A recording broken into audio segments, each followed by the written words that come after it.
我这来着手！云霄，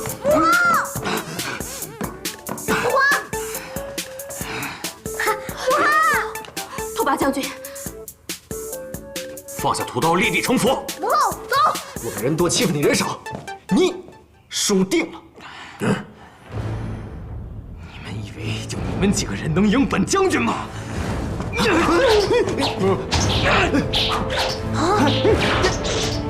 我说你这人怎么这么不懂事儿？福生，拿东西。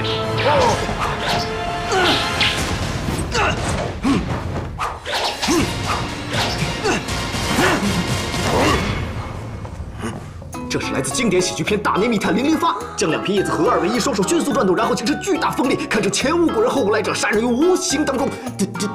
吹呀吹呀风啊，让风继续吹。分开以后，两人使用威力更大。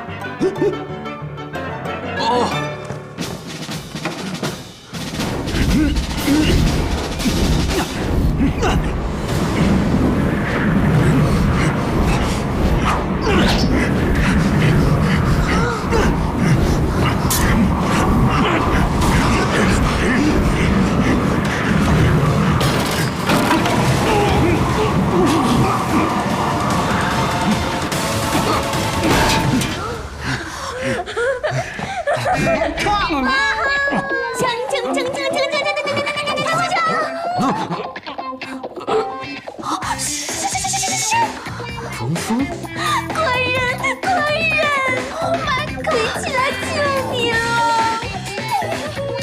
太后娘娘，我是柳儿啊，太后娘娘。柳儿，妹妹，姐姐，我是你妹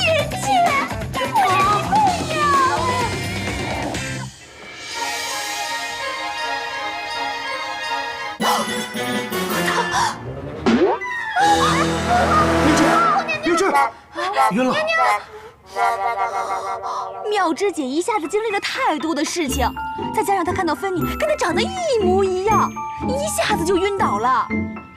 还好柳儿已经跟她解释清楚了。皇上已在众大臣的配合下重理朝政，重掌兵权，所以你可以放心了。哎呀，你又想什么呢？我在想，如何处置拓跋亮。你肯定舍不得杀他。拓跋亮乃一介爱国良臣，穷其一生对外杀敌，保家卫国。我国百姓能享受如此富足安稳，一半皆是因他。如果他品行好，我将国家让与他都无妨。只是现在，元宵回来了。唉。你那么好心，人家未必能接受。你抢了人家的初恋，耽误了人家的大好青春啊！这个账肯定要跟你算啊！你再加上他脾气那么倔，我觉得他宁愿剖腹自杀，也不会接受你的和好的。如果……什么如果啊？你们这是干什么？不是要把我推到刑场吗？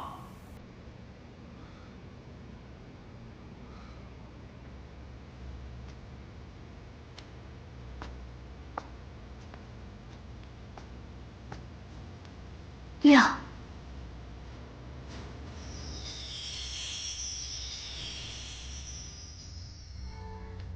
梨花，你还记得我们在梨花树下说过什么吗？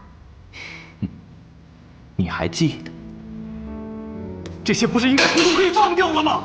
我会忘记吗？这种事情对于皇太后来说，未免也太微不足道了。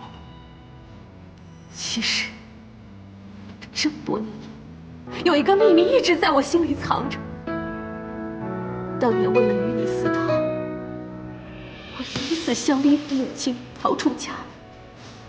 我在码头一直等着，却盼不到你来。我一直等着，等到我父母亲差点被那个传话的公公给害死了。如果再交不出你，就会以欺君之罪灭我九族。我只能回去。当时我收到你的亲笔信，说你选择了荣华富贵，要离我而去。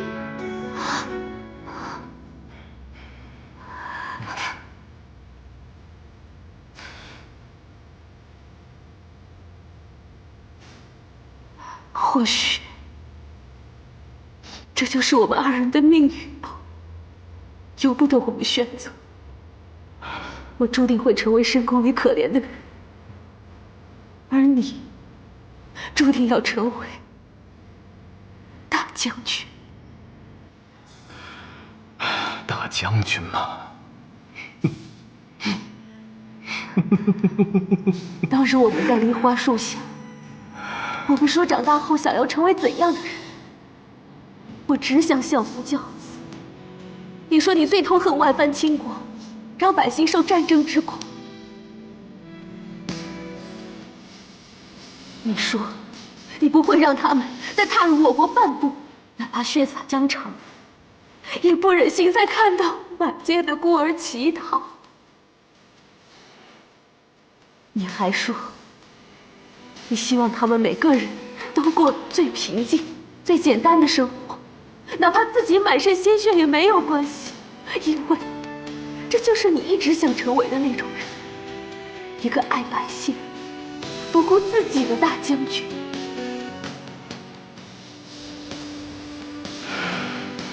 那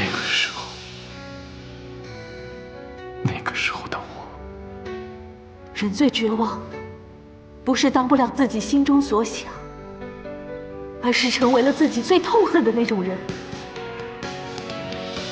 亮，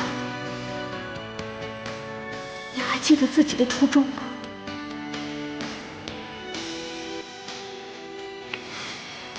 人生如戏，人生重要的时刻，又只有那么几个瞬间，你又何苦执着于这么多呢？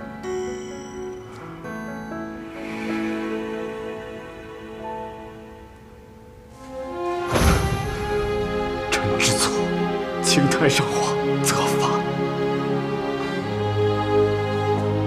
爱卿请起。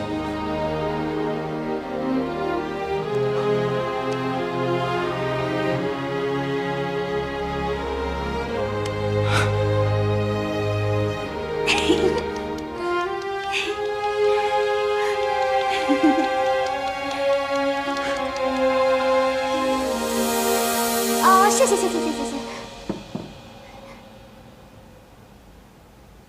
和你这么面对面聊天，也是件奇妙的事情。我也是。刚刚我被你和特拔将军的爱情感动得稀里哗啦的，你演的真好。不，是真情流露。他们说你是现代天下的第一戏子。算是吧。不过在我们现代不说戏子，说演员。哦，那你能多陪我说说现代的事情吗？你想听哪方面的？李欢，你的太上皇。